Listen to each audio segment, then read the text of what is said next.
Reboots are getting out of control. Can you believe they already rebooted Iron Man? Haha, FilmCult.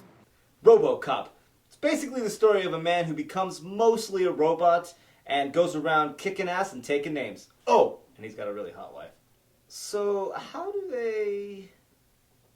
The titular role is played by Joel Kinnaman, an unknown, and supported by his wife, played by Abby Cornish, also an unknown. Fun fact! Russell Crowe was actually considered for the title role of the film, but there was already one a-hole in the movie, and that was played by Jackie Earle Haley. Did a great job, by the way. The rest of the cast is pretty star-studded. You got Gary Oldman, who plays the moral dilemma of the film, Michael Keaton, who's the evil corporate overlord in the movie, Michael K. Williams, who plays RoboCop's partner, and is making a good transition from TV to film, and Lawrence Fishburne. Oh, hell no! Oh, I'm sorry, I meant Samuel L. Jackson, who plays a Fox News correspondent. Was that not explicitly said in the movie? Oh. We don't believe that it's fair to compare a remake to its original. We get it, we understand, but that doesn't allow the new version to stand on its own. And this movie was a good action flick with some thought behind it. If you're the kind of person who likes to watch an action movie that's just dumb and you can turn your brain off, this may not be the movie for you. There is some thoughts in here that they're trying to push and some interesting ideas. They're not very well done, but they're there. The issues that they raised were poorly delivered, and the villains were pretty weak. I mean, they got what they deserved, but there was no satisfaction in it because you didn't actually hate any of them.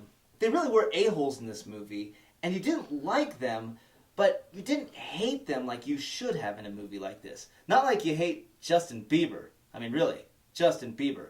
I'm coming for you. Coming for you, Canuck. It did pose an interesting philosophical question as to what makes us human, and this movie answers it. The answer is dopamine. We were excited that we got to see what was underneath the hood of RoboCop. All that's left is like this sack of lungs, and we were mesmerized by every time he swallowed, because you could see everything. But we were really confused as to why there was just a random hand. I mean, it wasn't even connected to anything. What's it for, to touch stuff?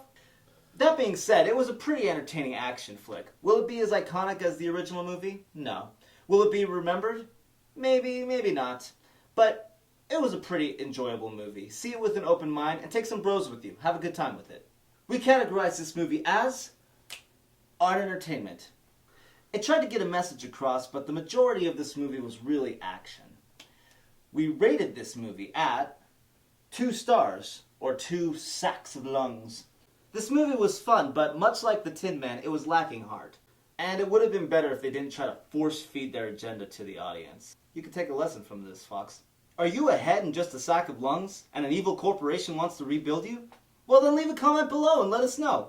Hit subscribe so that you'll get weekly reviews of movies that are coming out. And if there's a movie that you want to see us do, whether it be old or new, leave it in the comments below on YouTube or on our Facebook page. And we will do our best to accommodate your requests. We'll see you next time.